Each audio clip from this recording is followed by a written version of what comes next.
1991, the opening shots of the first Gulf War. A U.S.-led coalition takes on Iraq, punishing Saddam Hussein for his invasion of Kuwait. It's one of the most intense air bombardments ever. But this isn't just about standing up to a bully. It's also about controlling one of the world's most precious resources. Oil. Oil has brought astronomical wealth to the Middle East. What were once some of the poorest countries on Earth are now some of the richest. Luxury playgrounds for the super wealthy. 5 countries in the Middle East are among the 25 wealthiest in the world. The most profitable company on the planet is Saudi Aramco, Saudi Arabia's oil operator. Its 2018 profits were $111 billion. Yet the region's cursed by conflict. In the last 60 years alone, there's been 5 major wars and 5 uprisings. So for the Middle East, is oil a blessing or a curse?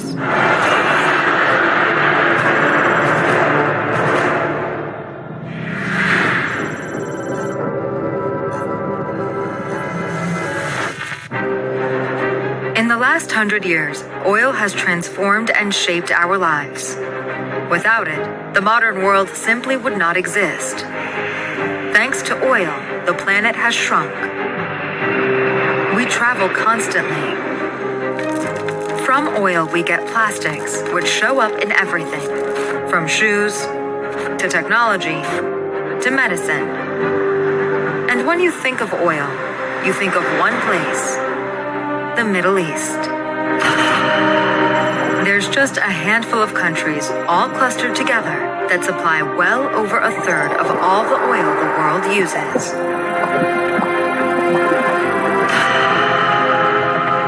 The age of oil in the Middle East begins in the early 1900s, when after 7 years of wandering in the desert, determined British geologist George Bernard Reynolds finally discovers oil in Persia, modern-day Iran. British prospectors found oil in commercial quantities. This was well number 1. In the following years, the oil derricks sprang up along the foothills of the mountain. A year later, the Anglo-Persian Oil Company is launched. The timing is excellent. World War I proves oil makes a far better energy source than coal for ships. And it powers new tanks and planes. Demand quickly grows. From the start, oil is measured in barrels. The inspiration comes partly from another valuable liquid, whiskey. Rather than reinvent the wheel, oil producers just take the 40-gallon whiskey barrel and use that for their gooey, tar-like substance. Add 2 extra gallons for spills, and there you have it. So what do you get from 1 barrel of oil? Quite a bit, actually. You get enough gas to drive a car 280 miles, and a large truck 40 miles, and a gallon of tar for covering roads or roofs, and a quart of motor oil. But wait, there's more. You'll have enough petrochemicals left to make either 540 toothbrushes or 135 rubber balls.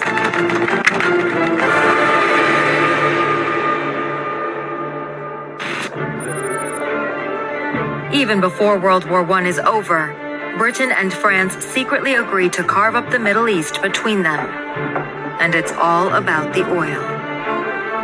The Arabs are not consulted, but they're fractured into tribes and kingdoms, so powerless to stop events. The seeds of a conflict that will last decades are planted, especially as, in the years between the 2 world wars, more oil is discovered in the region. But why exactly is the Middle East blessed with so much oil? Way back, At least 100 million years ago, what's now desert in the Middle East was the bed of an inland sea. Microscopic organisms sank to the bottom, getting crushed. Over the centuries, they were pressure cooked into crude oil. Eventually, the waters receded, and the dry dunes of the Middle East emerged, leaving those massive deposits of oil tantalizingly close to the surface.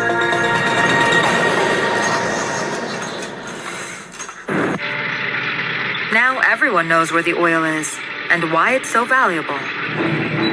So when World War II breaks out, the Allies make sure Hitler never gets his hands on it. The huge demand for oil, both during the war and in the years following, spurs companies to hunt for more black gold throughout the Middle East. Turns out, it's everywhere. In 1938, oil is found in Kuwait and then Saudi Arabia. In 1940, it's discovered in Qatar. Oil is found in 1958 in the United Arab Emirates. In Yemen in 1961. And in 1962, Oman finds oil.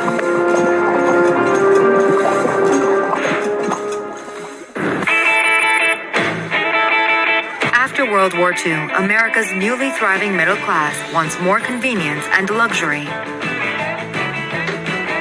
And, unscarred by the war, America's factories quickly pivot from making weapons to churning out consumer goods, increasing America's thirst for oil. A nation's standard of living surged forward. But post-war France and Britain start to lose their global influence and their grip on the oil supply, especially when Middle Eastern nations realize just how much wealth lies beneath their feet. They want to take control of their own destiny. British influence in Jordan is under a cloud. Saudi Arabia formed its own kingdom back in 1932. In 1946, Syria and Lebanon free themselves from France. That same year, Britain leaves Jordan.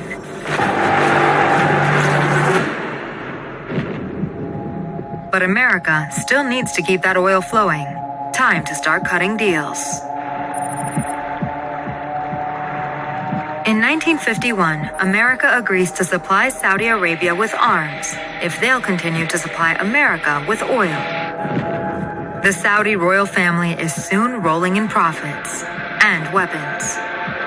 And the rest of the oil-soaked nations in the Middle East sit up and take notice. From Tehran, fanatical supporters storming through the streets in a riotous mob.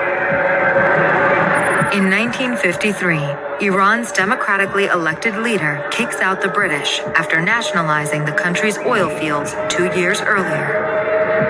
There's a power struggle to remove the monarch, the Shah. The UK and the US are furious. The Shah's a keen supporter of their oil interests. American and British spies engineer a coup to return power to the throne. Literally overnight, the whole picture was reversed. They reinstate the Shah, who had flown to Italy to escape the violence. The stay of the Shah of Persia and Queen Soraya in Rome was of short duration. And from the turmoil of Tehran, news came that the royalist coup had been successful after all. But Iran isn't the only Middle East nation in political turmoil because of oil. Now the most dangerous crisis of all, revolution in Iraq. In 1958, another coup, this time in Iraq. The army seizes power, overthrowing the king, a longtime supporter of British interests in the region. King Faisal enthroned in 1953, and his cousin Crown Prince Abdul-Illah, regent for 14 years, were reported to have been murdered. The young king and his government had committed the crime of friendship with the West. The coup ends British influence over oil in Iraq and leads to the rise of a man who will later become America's arch enemy, Saddam Hussein. As the old colonial powers lose influence and new states emerge, the Middle East takes on a new independent spirit. Oil-producing states start working together to protect the value of their oil fields. They want Arabian oil for the Arabs. In September 1960, they form a new and powerful alliance. OPEC, the Organization of Petroleum Exporting Countries. Its public mission is to stabilize oil prices and supply. In truth, it's a price-fixing cartel. The first Middle East members are Iran, Iraq, Kuwait, and Saudi Arabia. But their newfound oil profits aren't being reinvested in their people. Instead, Middle East autocrats use their riches to spend lavishly on personal palaces, cars, and military hardware. In one deal, the U.S. supplies the Saudis with an air defense system worth $1.6 billion. But the flow of riches for oil comes to a crashing halt in 1973 with the first oil shock. The U.S. dollar takes a nosedive, and OPEC feels the pinch. All their oil contracts are in dollars. Flexing its muscles, OPEC embargoes oil exports to the United States, Western Europe, and Japan, drastically cutting back their supply so prices will rise. So here's what you can look forward to. The critical gasoline shortage by late spring. Only the end of the embargo could change that outlook, and it seems unlikely the Arabs will relent. Oil prices go through the roof, from just under $3 a barrel to $11.50 a barrel. Oil-dependent nations suffer a recession. The Western industrialized world was shocked. OPEC's decisions were seen as high-handed, unreasonable, verging on blackmail. But while OPEC seems to be a powerful cartel with a unified voice, its member nations are actually growing more suspicious of one another. Are they telling each other the truth about how much oil they actually produce? About the real size of their oil reserves? And Iran and Iraq are about to collide.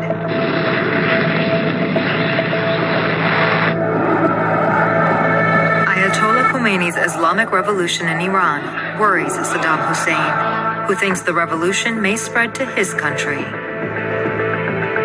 The Ayatollah regards Saddam as nothing more than a brutal, greedy tyrant.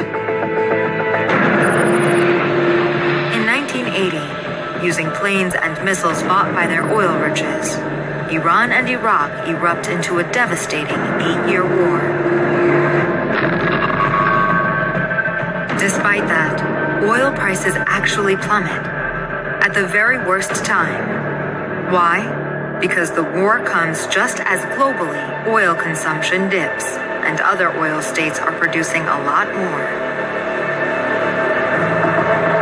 Meanwhile, after enduring those gas lines of the 70s, Western nations wake up to their addiction to Middle East oil and start searching for other sources. OPEC, desperate to keep the cash coming in, cuts production to keep oil prices high. In the early 1980s, they cut their output by nearly half, from around 30 million to 15 million barrels a day. But oil prices still fall. From almost $36 a barrel in 1980 to around $14 in 1986, because demand is dropping spectacularly. OPEC's market share is slashed from 49% in 1976 to just 28% in 1985.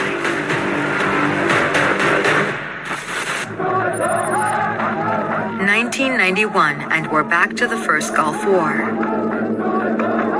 The conflict starts when Saddam Hussein's troops overrun neighboring Kuwait.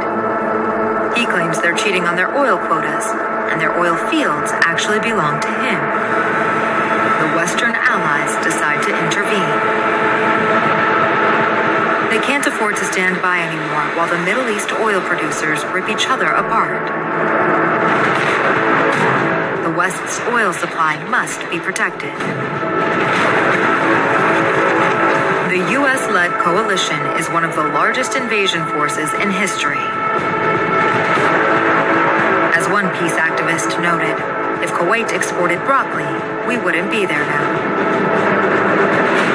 Kuwait is once more in the hands of Kuwaitis in control of their own destiny. We share in their joy. In the aftermath, an uneasy truce emerges. Saddam remains in power, but everything changes on a bright, blue autumn morning, September the 11th, 2001.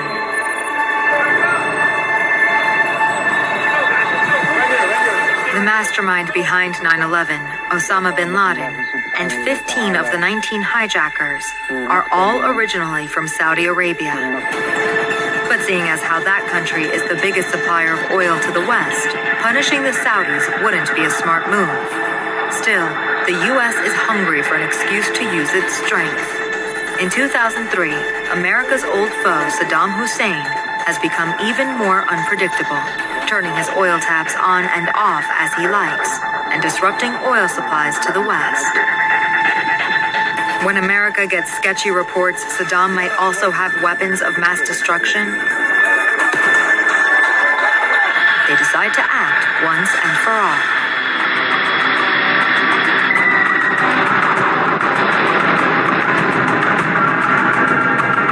The U.S. launches airstrikes and a ground invasion.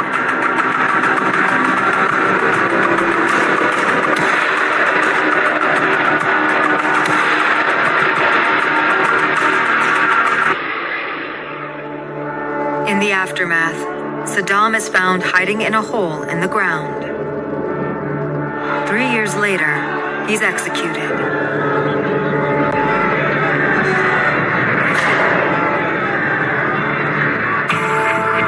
It appears America and her allies are now shaping events in the Middle East to their own liking. But during wars and boom and bust cycles, it's the people of the Middle East who suffer most, always facing uncertainty and danger. And always in the background, there is oil. Prices keep rising, and the Middle East is sitting on more oil resources than anyone else.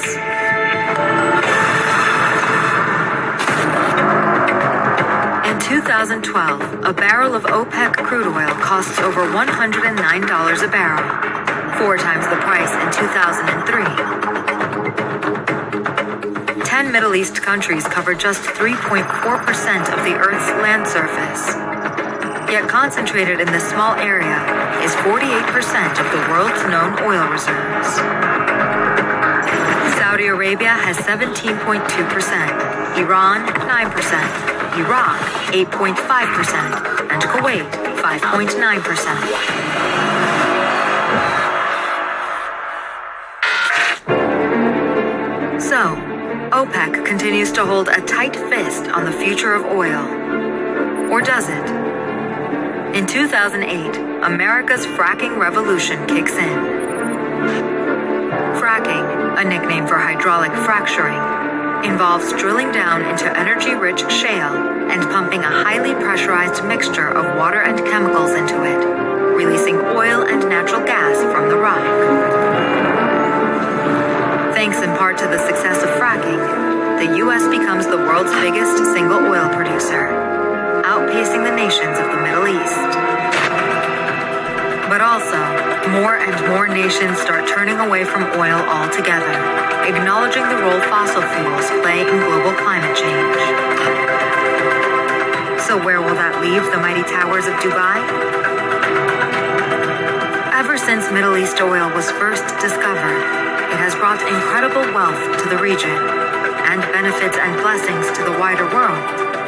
But it has also brought the curse of conflict, war, and terrorism. Now the region's dominance in oil production is at a crossroads. The modern nations of the Middle East have never known a world that does not covet their oil. Perhaps for everyone's sake, it's time they did.